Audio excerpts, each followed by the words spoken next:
Okay, hello there, viewers. This is John Munjok Maluth, now in the Xi'an city in the Shanxi province in China. I just want to talk about a few things here. I came here on the 16th of July 2025 um, for the seminar on Chinese modernization and African development. And I've written several articles about the sessions, the lectures that we've gone through with some well-known Chinese professors in terms of trade, in terms of technology, in terms of agriculture, and so many other things. I just want to, I'm not here for a selfie. I'm here to send to send a message. I've seen a lot, and that's the reason why the Chinese government wanted me to be here. Um, I'm not a journalist per se. I am more of a personal development coach, as you might know from some of the YouTube videos you might watched. But I'm more of doing a lot of different things. So I'm here purposely to see how China is and how development, not only infrastructure, not only the physical things that you can see like the very tall buildings around here, and this pond here with a lot of fish. Somehow they try to come closer to me. Maybe they don't understand the language that I'm speaking. Anyway, there's some joke there. um, I'm here to see China purposely to go and write better, write articles about China and Africa, and this is part of what is called forum on uh, China Africa Cooperation. That is FOCAC, FACAC. FOCAC, FOCAC. Maybe you have heard about it. I didn't know about it until I got my official invitation to China.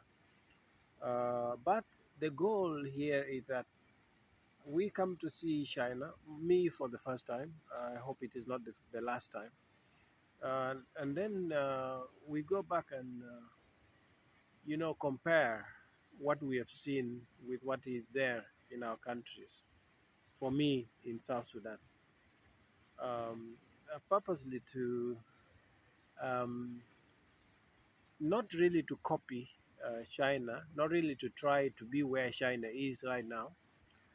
But the question is, what can we do as South Sudan, as people of South Sudan, the government of South Sudan, to get started? Learn from China how they started. That's why most of the lectures we have attended are about the history, a little bit of history of how China started in areas, thematic areas like agriculture, infrastructure, and even technology. Technology here, you talk about communication system, you talk about um, um, telecommunication, you talk about so many other tools like the AI that we are using today, which makes even my writing much easier than ever before, because AI is a better way of doing things. Talk of issue with climate change, green energy, and all this. China here, many vehicles are already EV. They are already in what they call electronic vehicles. Now, I always ask, where is South Sudan here? Because everything that we have been discussing, I see South Sudan to be still very far away. Uh, but that is not the problem. I'm not here to blame or to complain, because, as I said, we need to ask ourselves, what can we do? For me, I'm already doing my job. People say, hey, now because you're right, you contribute a lot to the Dawn newspaper. You don't be surprised to be one of the high government officials of South Sudan. I was about to be employed at the office of one of the uh, advisors to the president, His Excellency President Salva Kiir Mayardit. But you know, I declined. I hope I did it in a good way, simply because I know I already have a job. I'm not looking for jobs. I have a job. I have a job, and this job is what you are seeing me doing. You know, not simply as a journalist. I'm not much into the political uh, part of thing, in my understanding, of course, of what politics are, um, and that is why it is better for me to be free to do my job, because you cannot be in the same system and criticize the system or point things out. Because me, I'm not really criticizing the system, the government in South Sudan. What I do is I point out things that that are known. You know, we know a lot. We know what is wrong. We know what we can do. But the question is, what are we doing? Well, we have a lot of challenges, and that is the same. Even here in China, there are so many. They are still going through a lot of challenges, and I can tell you in my articles things that I have seen and things that I've heard, because I always see between the lines. I always read between the lines. You know, you don't have to tell me everything. So I have my own analysis that I make. So challenges are everywhere. We can never run out of them.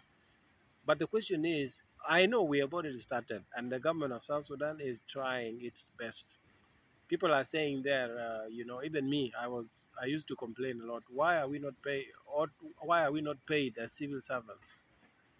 I can tell you there are a lot of rumors also that the reason is this, the reason is that. One of the reasons people point out is that there are few people who are eating the money.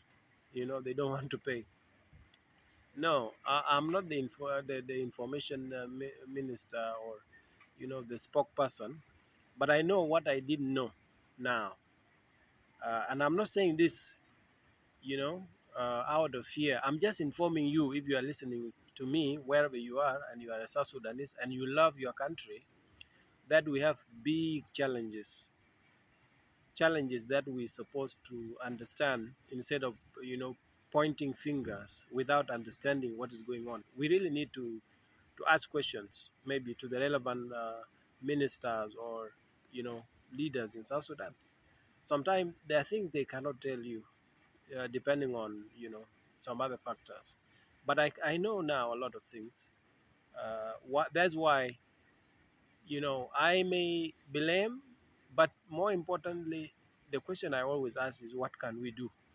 I know we are trying, but we have to try more. That is a point. So for us to catch up, to get started, I can see here that if China is ranking, let's say from 0 to 10, then we might still be 0 point something. That is my analysis after the infrastructure, after the technology, after the agriculture, after all the things that I've seen, the advancement in China. But that is not a problem. It is an example for us, because as you might see behind me, the weather here is similar to that of Upper Nile. I have to say that. I have to emphasize that it's not about weather. You know, we complain, oh, I thought when I was coming that China is very cold. No, I'm wrong.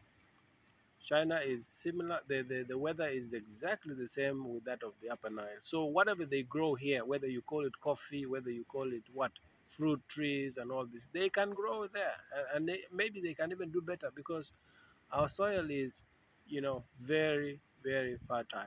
And I'm pointing things out that are not good, uh, on the side of Chinese oil companies, and you all know about this. Nothing is new.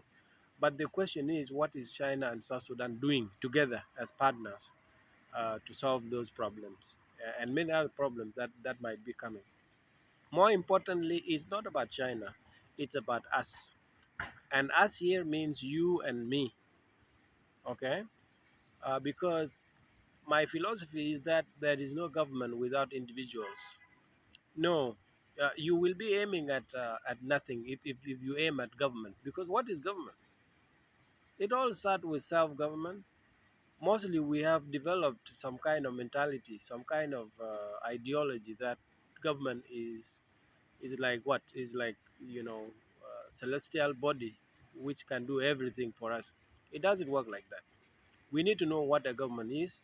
We need to know our roles as individuals. For me, I have already found out my job is to learn and to share knowledge with other people. That's it. That's my vision. That's what represents me. That's what defines me. How about you?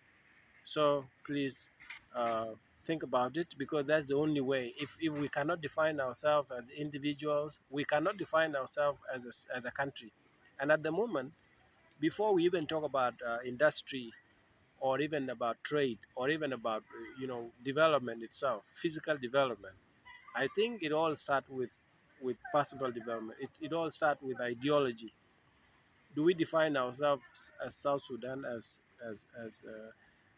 like just like I define myself as a person, or do we still know ourselves as tribes and people groups, which is a window, which is a security hole, if I have to use that technology term, that anybody comes in and make use of it, for their own benefit. Because if there's nothing uniting us, if we are not that patriotic, if we don't love our country, and we cannot love our country until we know what we have a country.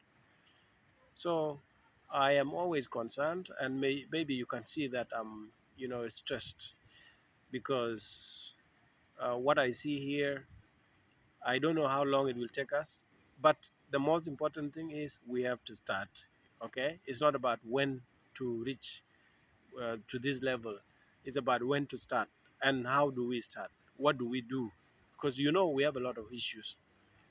Conflict is number one, and also we seem to be complaining a lot instead of defining who we are and doing something in our level. You know, you don't have to be a minister in the government for you to do something in your family, in your community. That is how it all starts. So me, I have started, and I will always go on with my work. So thank you so much, and God bless you.